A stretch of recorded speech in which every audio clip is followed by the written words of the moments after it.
how a chopper sounds? That's how it sounds? Nah, it's more ratatata. There it is. Hello. Welcome, Ratatata, to I Debatable, a I live was fake tweeting television show. I was tweeting out the link, doing my responsibility as a good host. What are we called? Well Are we done. hosts? Are we analysts? What are we on this program? We're a tribunal. Okay. I like to All right. Yep. Hey, We're a that's Kevin. tribunal. I'm Pablo. That's Dominique. Yep. I'm We Kevin. debate nothing. What's going on? This is Debatable. Tribunal.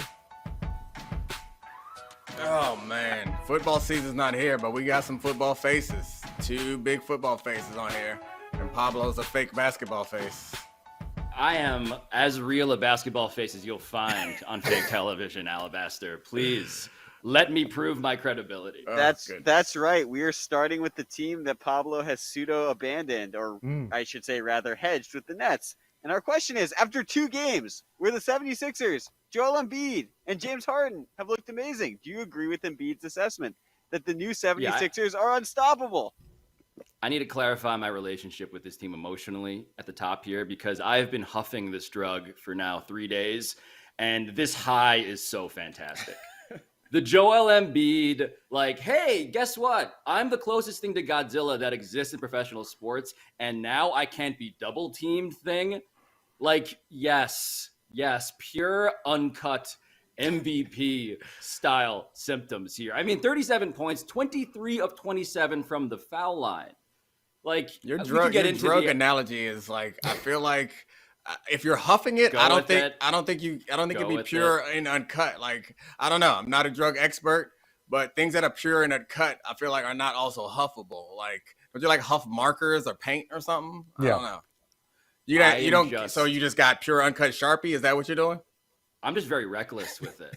I'll admit, right? This has just been the Timberwolves and the Knicks, so I am not necessarily using the resources in front of me in the most sensible ways, I will admit. But the Sixers are averaging 129 points with James Harden. And James Harden, like, the reason why Joel Embiid is looking the way he does is that James Harden is in full-on meet the parents mode. He is full-on, I'm a point guard, let me show you how good I am at passing the ball. And as a Ben Simmons stan, again, I can't say simp because of political correctness, but as a Ben Simmons stan, it is remarkable to watch James Harden prove the point that he is better at point guarding than Ben Simmons was. And through 2 games, yes, I am all in on that concept too. So first of all, if I was a Nets fan, I'd be furious. Now, Nets fans are it's Pablo and then a group of EGOT winners who are his friends, who sit with him at games. It's about 15 guys. Of convenience, a fan of convenience. Yeah, Yes. and Hold on, furious at whom? Like, that's my first question. Before you start nailing us to the wall with your stats, because we know how you do, I want to know who they should be upset with. I know James you. Harden. I know you. I think you can start with James Harden. Yeah, Why, I would be though? mad at. Oh, dude, there's why? one person. There's one person. James Harden's his attitude, his decisions. Yes, they're uncomfortable, but Kyrie is the problem. They sold him on a bill of goods, and then Kyrie went and did his Kyrie thing, and it's reasonable for anybody. Do you want to work with Kyrie? Would you do whatever it takes to get? I cannot indoors legally in New York City. Yes, you would do Never anything. happens. You would do anything it took to find yourself in a location with someone else who is a better situation for you. So, like, we're aiming all this at James Harden. I understand the way that he did it was ugly, but the sentiment makes sense to me. This dude is weird, and he's also putting my health at risk. I'm out. But Kevin, the point that you're making, though, which I agree with, is that if you watch James Harden now, like, whatever the opposite of a fat suit is what James Harden is currently wearing. He's on a juice cleanse. He's like Aaron Rodgers. He just dropped like 10 pounds in the last 5 days. So I just needed to get that off my chest. Now stat me down, Kevin. I'm going to stat you down. Oh. Okay. 25 points and 10 assists in his first 2 games. Best debut ever over 2 games. Now, the Knicks don't count. The Knicks don't count in anything. They are a character in a movie where you're supposed to be doing well. They're in a montage. If this is the James Harden movie, they're not even a full game. You don't even show them being warm, no warm-ups, no anything. It's just like a very quick montage situation. Uncredited ninjas running into each other in the fight scene is what the Knicks are. Agree. The T-Wolves kind of count. They're at least going to make the playoffs, but they're going through a weird stretch. James Harden, in his last 3 debuts for a team, has always gotten 25 points and 12 assists. No other player has done that once in a debut in NBA history. James Harden debuts like a champ. Now, the problem with that, Dominique, as we just discussed, is that James Harden keeps debuting for new teams because he decides he doesn't want to be in situations. So in about a year and a half, we'll have another stat. He's the first player in history to have 4 games where he has 25 points and 12 assists because this is what he does. He's asked out. Yeah, go ahead. You have the floor. No, I mean, you're right. I can't disagree with you there. But there's difference between someone being like predictable and someone being irrational. And I think that James Harden is at least predictable. Like the decisions he made follow logic. I was going to go with dependable. All those missed threes in that playoff series against the Warriors makes me feel like dependable is not the word I would use. But he's predictable. We will not have this James Harden going to the tank problem. Like for all those years in Houston, he was balling until he was then like, you know what? The ship has sailed. Get me out. Then he goes to Brooklyn and he is balling. He's playing off the ball. He's figuring out all the things that we said that we're not sure if he could do. He's doing it. He's even putting forth a tiny bit of effort on defense. And then he gets hurt. Things fall apart. Then the following season comes up and somebody is burning sage in the locker room. And someone refuses to get vaccinated. And this same person is putting up cryptic Instagram posts that we have to try to decipher. And I'm sorry, you'll have to be more specific. I don't know who you're talking about. Kyrie, I don't know his middle name. It's probably like Winsalt or something. Irvin, that feels like a middle name that he would give himself. Then that starts happening. Then James Harden's like, you know what? Get me out of here. So that I understand being on a team, I would not be comfortable or I would not love having this person as a teammate. But outside in, it's like he's not going to be a problem here in Philadelphia because there's no reason to be a problem. If y'all don't give him a reason, he won't be a problem. Well, Alabaster, what he is a problem for the entire NBA. Yeah. I love this James Harden as much as I've loved any person I've watched through 2 games. So what do you think?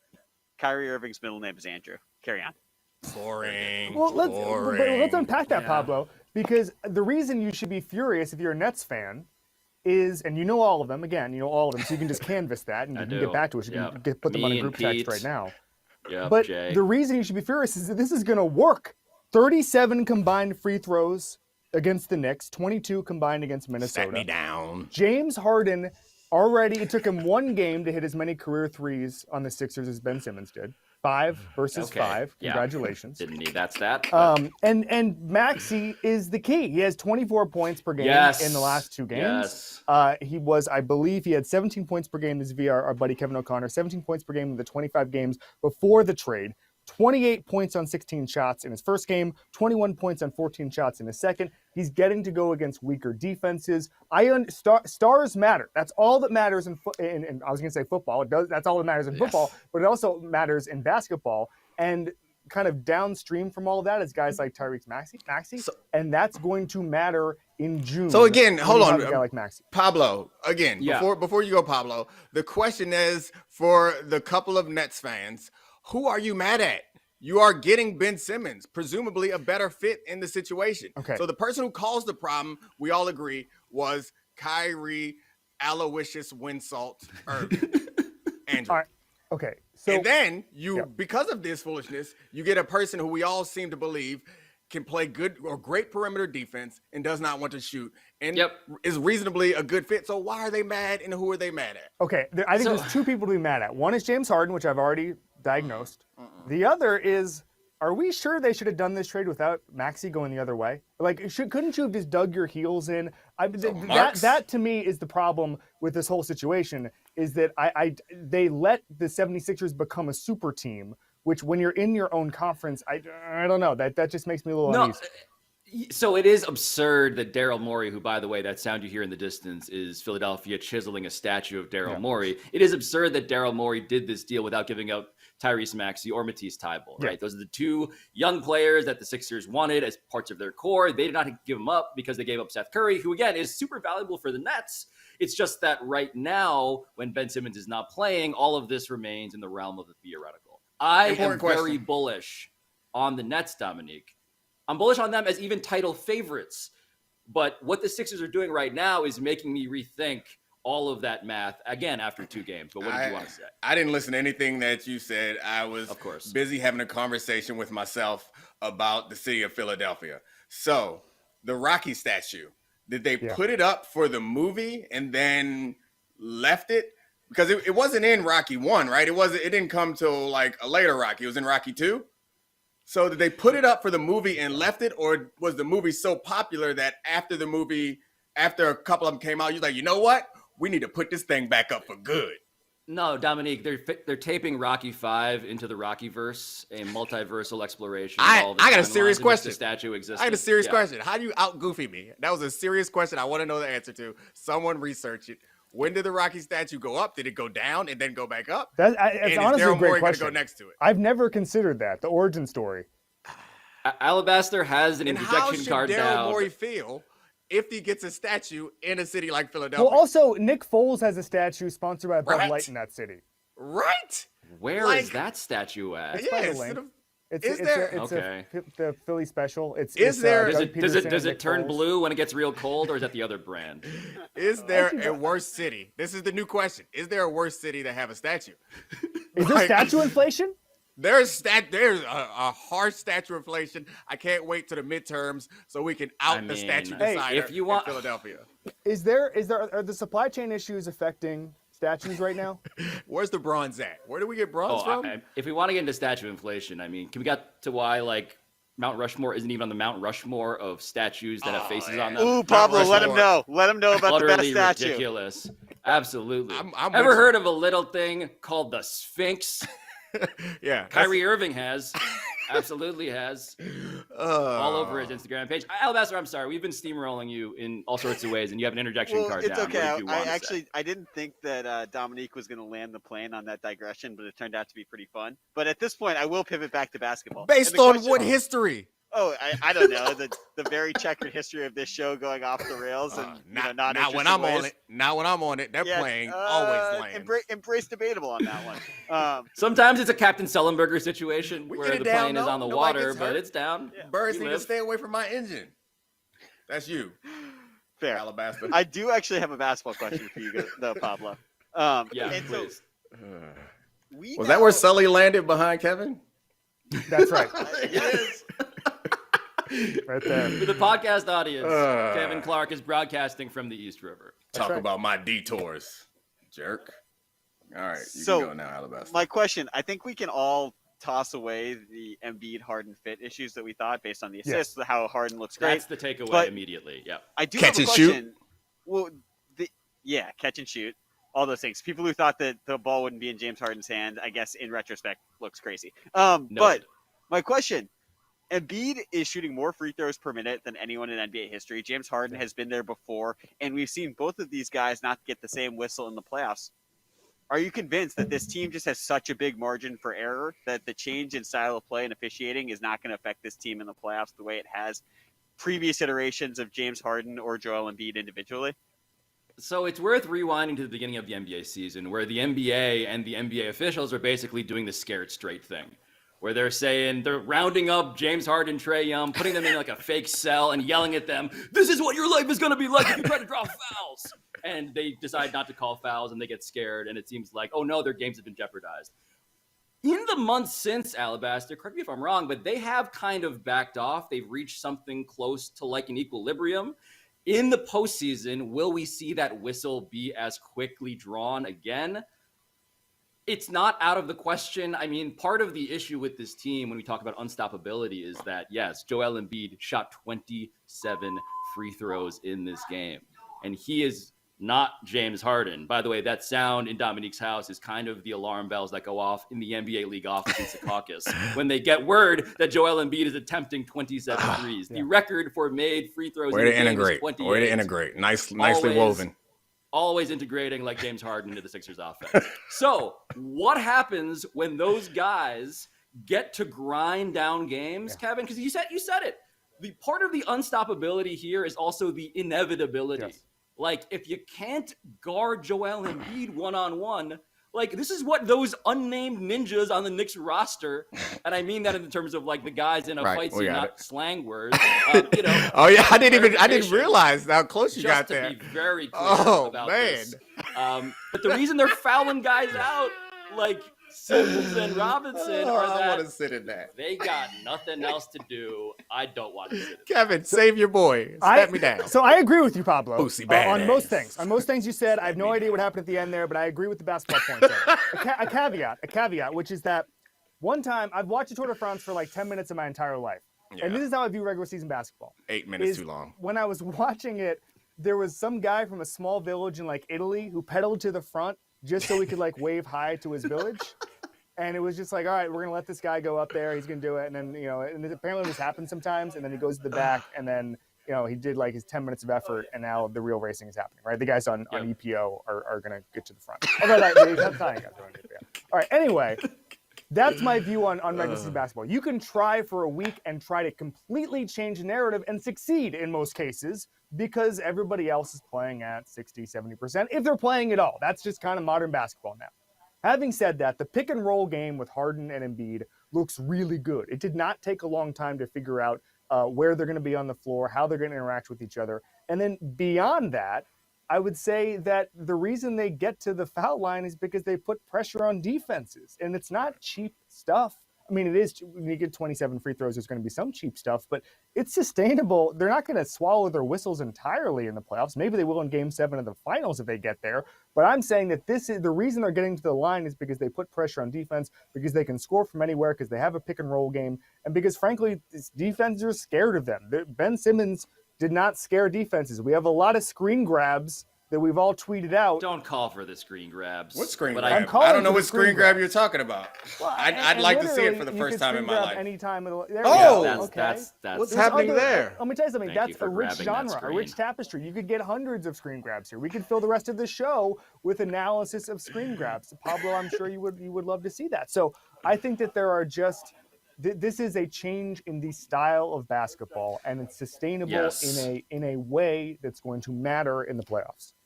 And this is where I do want to jump in. And like Joel Embiid, I have been so agitated by him because of said screen grab and his response to it, both after that game and also in the months. Okay, I didn't mean for you to just return it to the screen. But the point is that what Joel Embiid has been saying, again, through 2 games, has been proven true. When you don't get to just gang up on him because he's focal point of your offense, he can be even more ridiculous. And I just don't know of an NBA player who has existed who looks and plays like Joel Embiid, who now has a James Harden alongside him, and to Kevin's point before, a Tyrese Maxey, who is absolutely a plausible third wheel. I'm not going to say he's a third star, but he's playing like the Tony Parker that Sixers fans have been dreaming about. That's the comparison to me.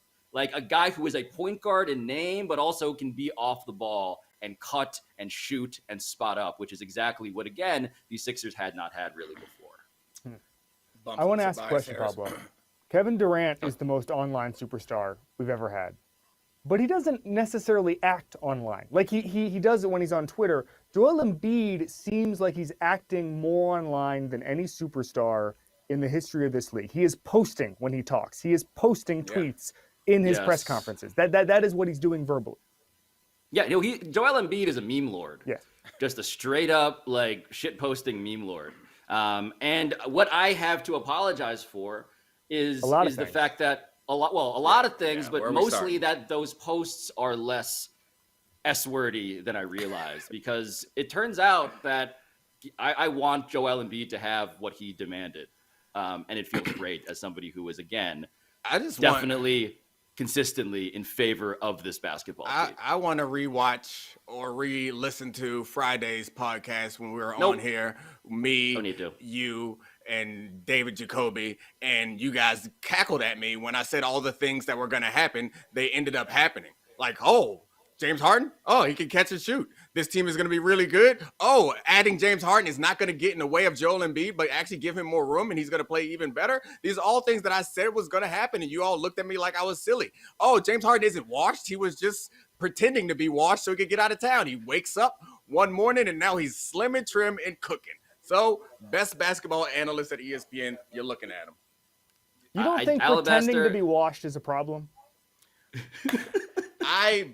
I believe it is a problem, yes. But I think that there are no perfect human beings. What I would rather have is James Harden over Kyrie Irving because Kyrie Irving's issues are unpredictable. James Harden's issues are quite predictable and solvable. He knows what his problem is, and he'll tell you what his problem is. If you don't fix his problem, then you have a problem. But if you can fix his problem, you have a hell of a basketball player. Give me that guy over the other guy who wakes up one morning and is talking about what position the stars are in and how it's going to impact the way he can cook. Who he also went off this weekend too for 38 points. And anyway, the point is, I can't count on him. You can't win with him. Give me James Harden.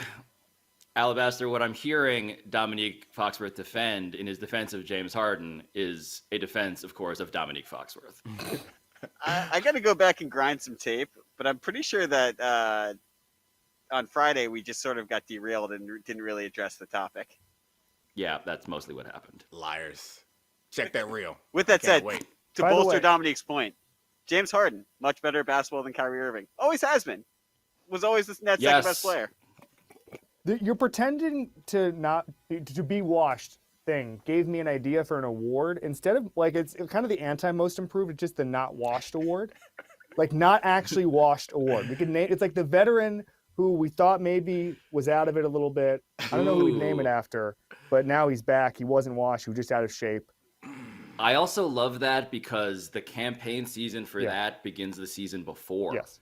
And so you got to set the bar super low to then come in at a mediocrity that feels way above expectations. Again, a thing that I feel like Debatable does happen to resemble on a minute-to-minute basis. False. Is that enough basketball yet, or are we doing more basketball after this? More. We got one more basketball topic, and it's someone who would nominate himself for the Washed Award and then take himself out of the nomination. Washed King? Hashtag Washed King LeBron. Yes. I was hoping we get some Washed King. Is it time for everyone to admit that the Lakers just stink?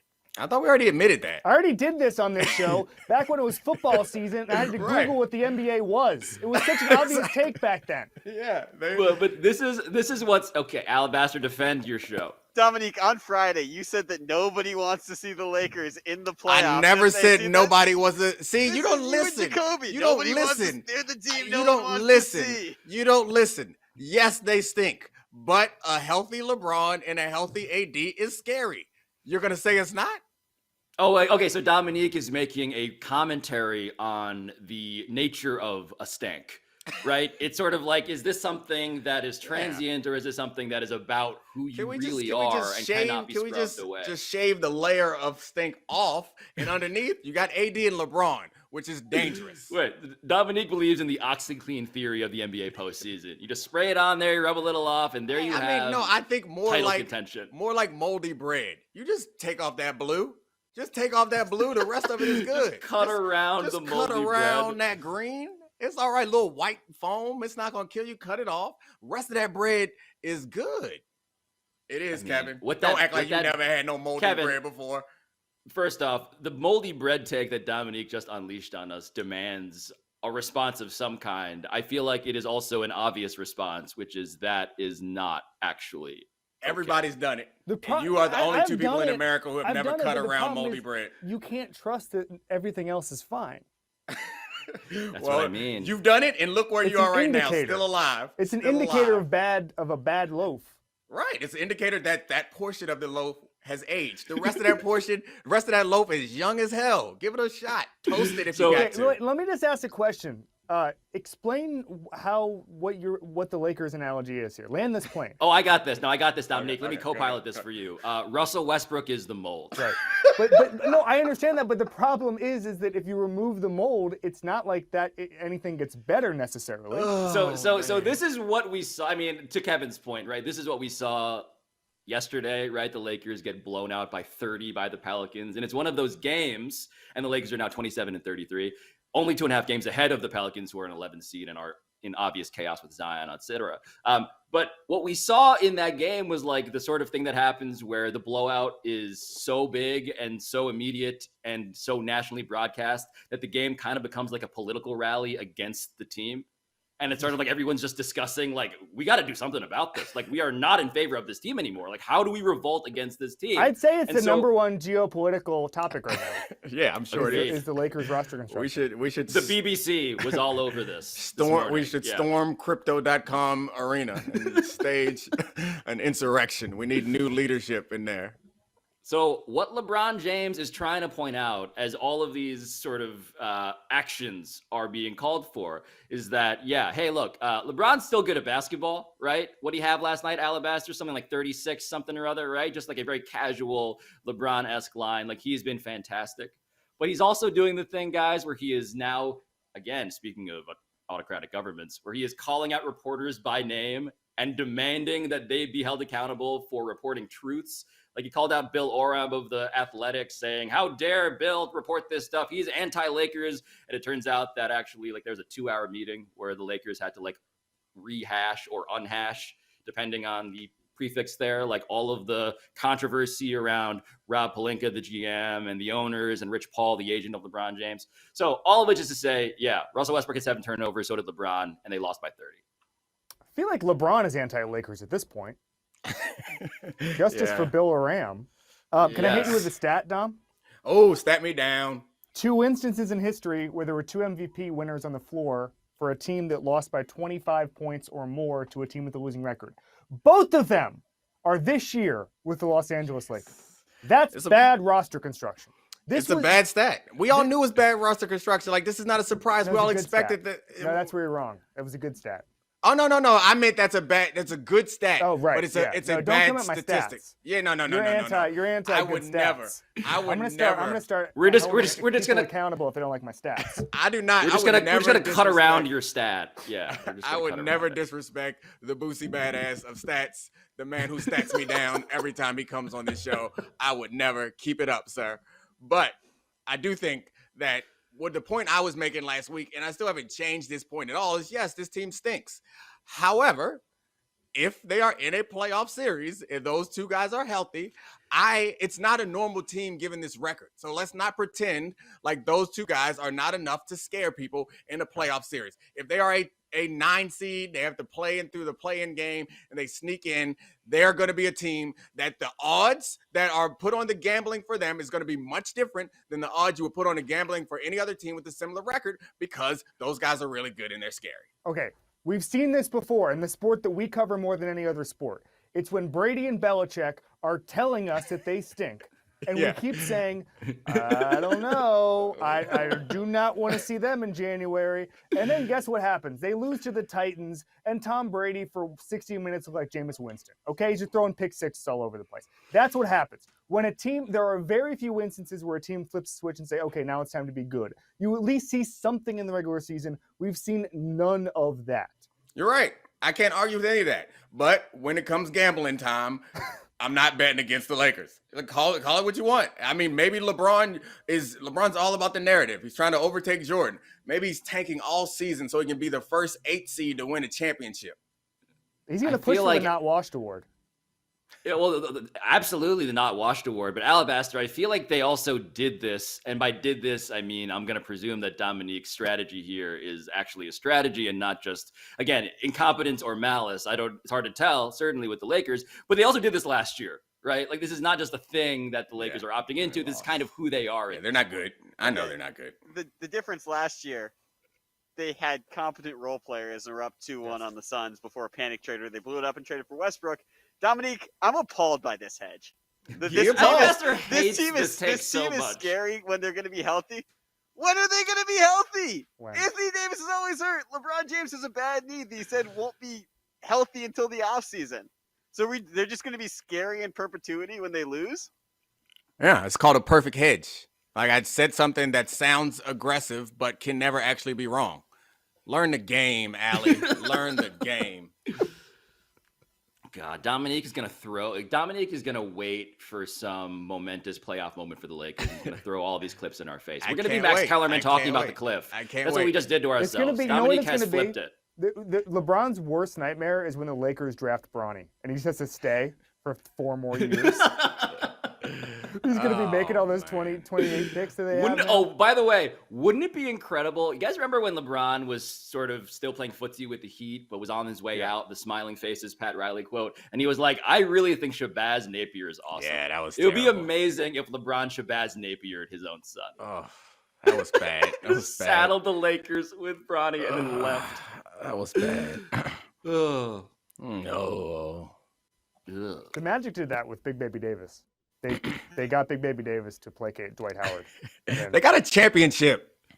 Like we're acting like they're booing him. It's fine. Yeah. Isn't that what this topic is about? Yeah, I It's tried to time talk for about everyone Magic. to admit Kevin the Lakers had Big Baby Davis just take. stink. Lakers. Remember that tape of Big Baby Davis on a private jet? No. Remember that one? No, I You guys remember the one that where he was in a hotel and he Was it broke just all the him holding a electronic bunch of equipment. money? Yeah. Yeah, I remember him on a yeah. private jet with a lot of cash, right? Exactly. Yep. And he was eating. It was great. I have a All-time friend. great nickname. I have a friend who approached Big Baby Davis at a gas station for a photo, and he denied being Big Baby Davis, which I think is a bottom 10 like plausible deniability. I'm not this guy. Like, just own it, man. You're Big Baby Davis. I promise No. you're not being mistaken for No. anybody else. I'm Glenn. Call me Glenn. Talk about people that Charles, look like their yeah. names. Like he does not look like a Glenn to me. Looks like a big baby. Here, Dominic, to kind of jump on your point about the title, like it reminds me a little bit of the Brady Bucks, where they went all in on a bunch of contracts. Anybody who studies team building contracts says they're screwed for a couple of years, just contractually, cap-wise. The Allen Marpet retirement hurts that, and it's all worth it. It's fine. You got one title. What else were you going to do with the last 4 years? Well, that's is the Lakers bubble title? I mean, we now are contractually obligated to call it. Yeah, is that enough? Yes, it It's is. only enough if course. LeBron gets his parade with all the Rams and the Dodgers. Then they can go quietly into the night. The Bucks was that team that was not playing all that well headed into the playoffs, and then they did not play well throughout much of the playoffs, at least offensively, and they managed to win the Super Bowl. LeBron could do that too, maybe. I regret trying to help Dominique land this Don't help plane. me. I don't need your help. Alabaster, Big Baby, Charles, what's going on? It's time to talk about some football. We're going to move on. Ooh, it's basketball season. Yeah, but we're going to talk about someone who's acting passive-aggressively online, which is a great segue from LeBron, to Kyler Murray. What do you make of the statement from Kyler Murray's agent? Can we show people just an image of the statement? Because if your agent / public rep is releasing any statement in this font, all capital letters, like size 9, like 0 spacing, you have big failed photo of the player. fundamental. Like You didn't text it? Come on, this? Pablo, that's on you. You plan on calling for this? Give this man a minute to get ready. Jeez. You just wanted to. All you need to know is that it's as indecipherable as it appeared on that which is why we blurry didn't cell have phone it, screen. because you wouldn't be able to read it for the audience. Just run some excerpts like a book. Yeah, so the point stands. Big TLDR energy. But the quote that you have to know is this from Kyler's agent, Eric Burkhart. Quote, Kyler absolutely wants to be your long-term quarterback. He desperately wants to win the Super Bowl, end quote. There are conditions that Kyler has asked for. I turn to football people now to explain to me what the hell is going on here. All right, so if you have the quote, he absolutely wants to be your long-term quarterback, and he desperately wants to win the Super Bowl, you're addressing something that already seems kind of broken. Like in order to get to the point where you have to release a statement saying that, you're already in a bad place. Cliff Kingsbury is a bad coach. Let's get that out of the way. He's a real bad coach, and he's not the coach who's going to unlock Kyler. And I don't know what this whole thing is about, but I just want to get it on record that Cliff Kingsbury is bad at his job. Okay? Having said that, Fair. The Kyler Murray saga is going to have you wishing and hoping and dying for the Aaron Rodgers saga, because at least Aaron Rodgers had demands. They were bad demands. It was Randall Cobb. It was all the, it was Jake. I'm mad because Jake Kumerow not here. All that stuff. But at least they were demands. And at least he wasn't releasing 9-paragraph Medium posts. Some personal news. Please click on this. Is behind it. It's a Patreon now. At least he didn't have that. And this is what we're going to get out of Kyler Murray. I love Kyler Murray as a young quarterback. I love him. I think he's one of the has the capability to be an MVP in this league. And in fact, I picked him to be an MVP candidate this year. And I would have been right if he hadn't faded down the stretch, which he and Cliff Kingsbury tend to do all the time. Okay. But this is in a bad place. Arizona needs some wholesale changes. Nobody wins a Super Bowl because they drafted a great quarterback. They win the Super Bowl because they draft a great quarterback and they figure out what to do with him. And I think Arizona has not yet figured that out from an entire infrastructure standpoint. So what I like about Kyler Murray is he's doing some elements of the player empowerment era, which, by the way, the player empowerment era doesn't exist for Aaron Rodgers and Russell Wilson. It certainly is not going to exist for Kyler Murray yet, okay, in the NFL. But what I like about it is he's getting in position where he can have some control over his franchise, which is much needed because there just needs to be change. I really appreciate all of that. It was masterful from top to bottom, particularly a part where you said, I would have been right if they didn't fade down the stretch. It's not like I would have been right. They had It's not like I wouldn't have been right had I, like, it was like one fumble or like one turnover. It's like I would have been right if it wasn't for the fact that they stunk in like 8 games. No, I didn't know that was their thing. I didn't know that they were doing like a James Harden thing. They're doing the James Harden thing every year. And they're just like, wow, which means you were wrong. Yeah, I was wrong. But it's a hell of a way to say I was wrong. I would have been November right. The and take January, was wrong. 7-16. But it was also a good take. Does that so make sense? I don't know. It's a great take. All your takes are great takes. From the artist. Yeah. I did have.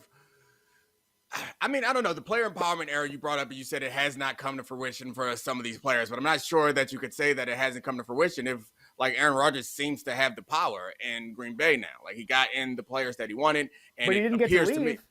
It appears to me that right now, whether he leaves or stays, like, based on his contract situation and based on the kind of waiting pattern that we see happening, he's making the decision, right? Like, it seems like he has the power. And I would argue that the same thing is true for Russell Wilson. So being able to leave is a different level of power. If they could leave immediately, that is one level of power that they don't have, that football players may never have. But they are realizing that quarterbacks are the most valuable entities in sport, like with the exception of like superstar NBA player. But if you have a MVP caliber quarterback, there's nothing more valuable. And they don't behave like that. They behave like they are everybody else. And Kyler Murray is like, you know what? No matter how bad my agent's message is going to come across, it doesn't matter because I have all the power in this situation, particularly him who has the ability to, I mean, no one believes he will, but like has the talent level to go play in Major League Baseball if they have a season. Yeah, wait, so but hold on. This is where the obvious question is demanded, right? We all agree that a young franchise quarterback under contract is as valuable a commodity as there is in football. That's correct. Why are they at this point? Why are the Cardinals at a point where these statements are required? Right there. Right there. That number right there is the answer. Explain what the numbers say, because the contract stuff is a little arcane, but it seems to be the reason behind all of this. So I've heard the theory that this is just the beginning, the opening salvos in a contract negotiation. What contract negotiation starts like this? Like, what contract? Normally, it's like, let's just day one, numbers. red button, push it. We'll get together. We'll go to the Biltmore in Arizona. We'll have some iced tea and we'll figure this out. It's not talking to Chris Mortensen and saying that the team saying that Kyler is immature. That Kyler saying he's been made the scapegoat. Right. We just saw that a second ago. Like, this is not how you begin a contract negotiation. This is Arizona is a weird franchise. People do not think that Steve Keim, the GM, is very good at his job.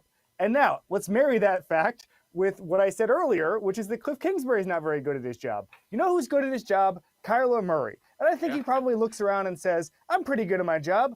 I see a bunch of guys who aren't. Let's release a 5,000-word statement, which, by the way, I understand why people have agents. Maybe they also need an editor. Maybe every player needs an editor. There were typos. There were literal typos. Well, if you understood it, that's fine. But I mean, this reminds me. It smells a lot like the Dak Prescott situation, except Dak Prescott did not push the red button on day one. Had he pushed the red button on day one, maybe his money would have been funny. The idea that you are good and the coach that they have you playing for is not, and they're pretending like you aren't a huge part of the reason why things are going well. The same thing is happening to Kyler Murray. So I don't have a problem with them pushing the red button on day one. It's a little uncomfortable for them, but I'm going to blow your mind with this last fact that always surprises me, even though I've always known it. The Arizona Cardinals are one of the oldest teams in professional football. Like why do they give off like a new franchise vibe all the time? Big like Jaguars vibes. Yeah, they give off expansion team vibes every year, despite the fact that they've been around forever. Get you a Super Bowl. You might with Kyler, you won't without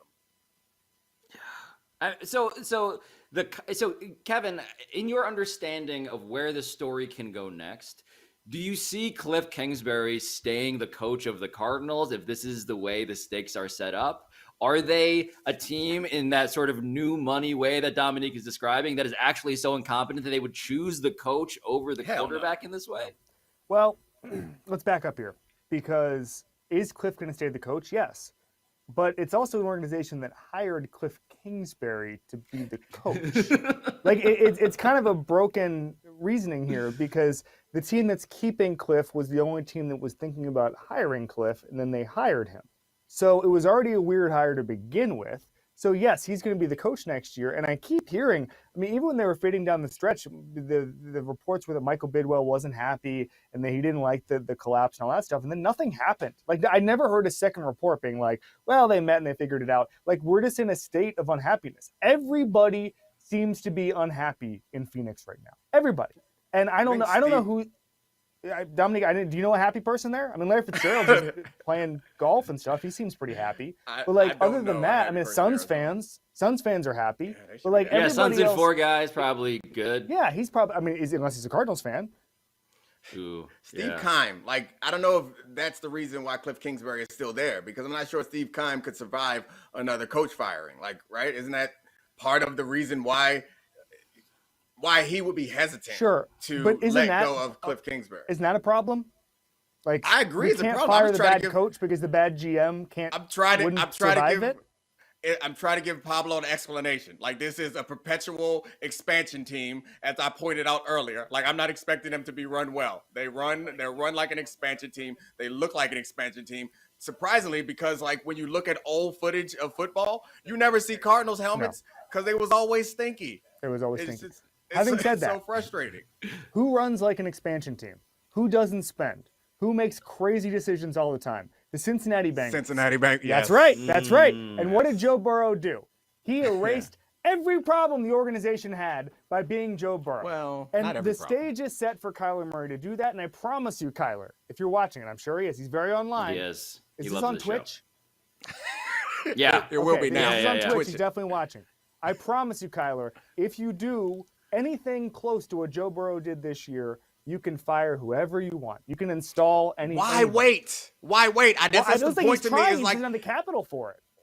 He's already done enough. He should have the capital. The problem is the owner of the franchise does not realize that he has the capital for it. Like right now, Kyler Murray has done enough to be like, look, this guy stinks, get him out of there. But Dominique, I do think like part of the reason why this statement was released and part of the reason why we've seen all of this backbiting leak out into the public is because the last time we saw Kyler Murray, he was like flop sweating an interception in a way that made you guys seem and sound at this current moment kind of like Kyler Murray's agent. If that's the last thing you remember, and this is what we're hearing now, like there is some of that too to the whole public perception issue. I will say, if that's the last time you saw Kyler Murray, you do not watch Twitch streams, League of Legends.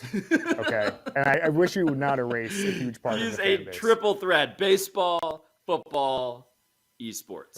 Yeah. I feel like that should be the next move for a guy to get leverage. So like all these coaches are like Sean McVay is using like Amazon to force the Rams to pay him more money.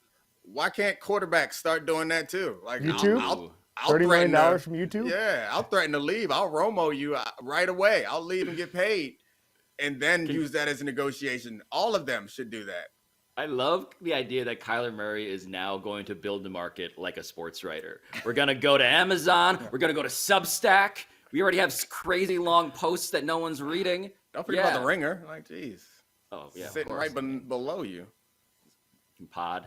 Yeah, you can pod. Kevin. Come on. It'd be great on pods. We have our video game pod. I think it's been Is there active for a couple years. Is there a worse podcast host among athletes than Kyler Murray? No, of course and not. I say that as again, all of the who would be, American who would be the worst podcast host? Offensive linemen, all of them, any single one of them. What about like Joe Thomas?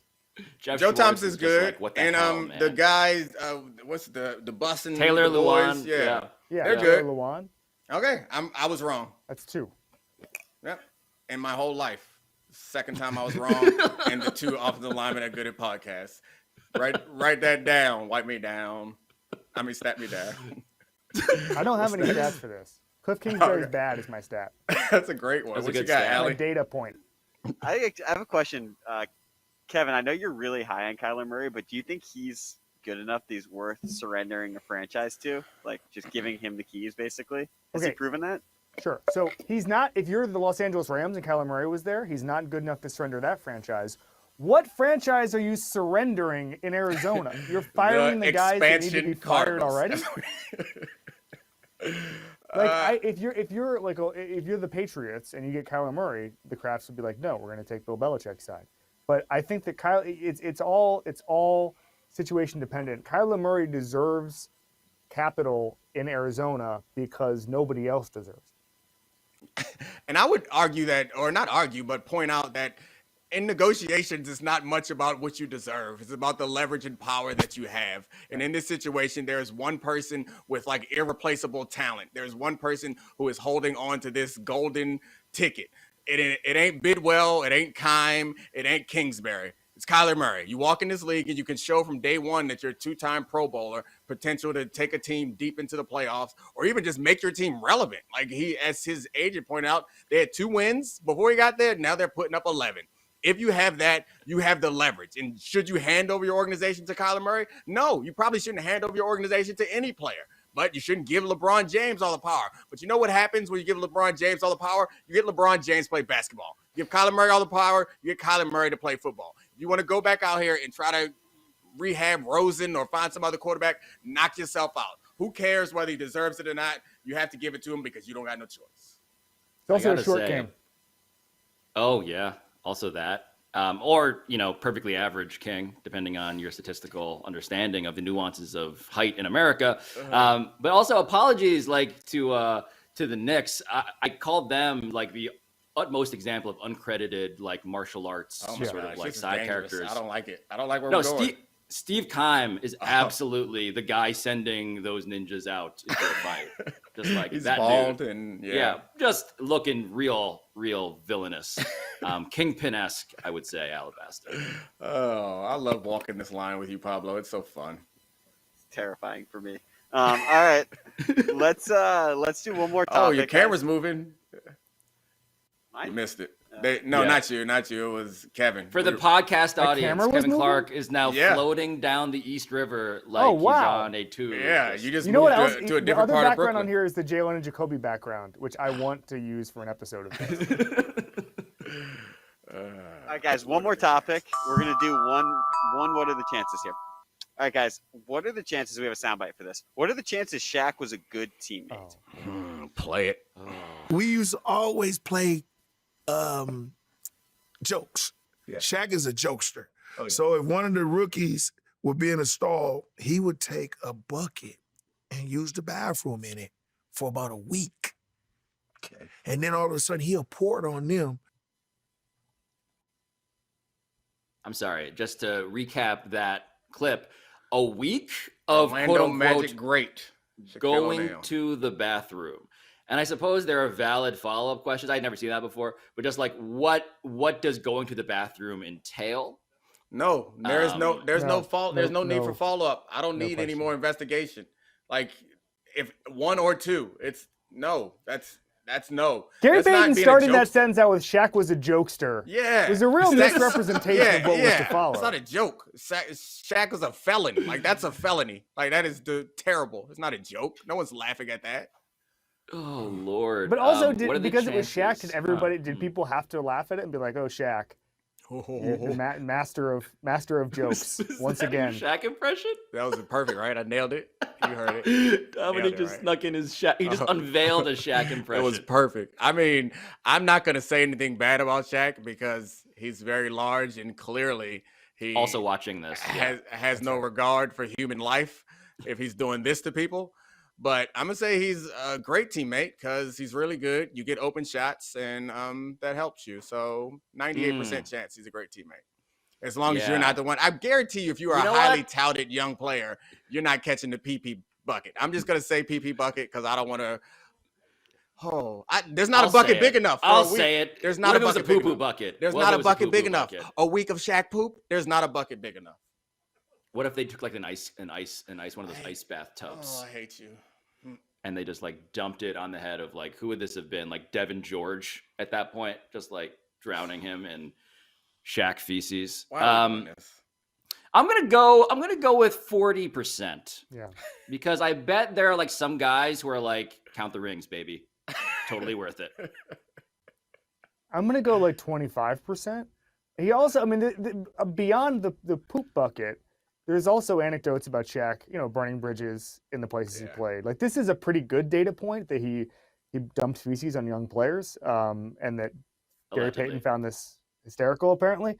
But there's also like, he burned all his bridges in Orlando. He burned a lot of bridges in LA for years. He burned a lot of bridges in Miami. No to Shaq. You know what? I'm gonna ask for a revision to this question, Alabaster. If you could cross out Shaq and write in Gary Payton. Yeah, I was thinking the same thing. Because I'm gonna go straight up 0%. Gary Payton didn't win anybody any rings. As soon as Kevin pointed out that Gary Payton was telling this story like it was comical. Like, I would not tell this story to a camera. I'd tell it to an investigator. Yeah. That's what I'm telling this story to. This man of the law. Former assistant district attorney hired as an independent investigator written all over it. 0%. That's what I'm telling this story to. It's like I was in the locker room and then I watched him dump doo-doo Smush Parker on this poor kid. And my shrink is like, what do you think that says about him? I don't know. I just needed to share that with you. Oh, Smush Parker. Just perfect name when your first name is the onomatopoeia of the sound of the doo-doo bucket. How we accepted a doo-doo bucket? Has there been further research? I want to pretend it's a pee-pee bucket.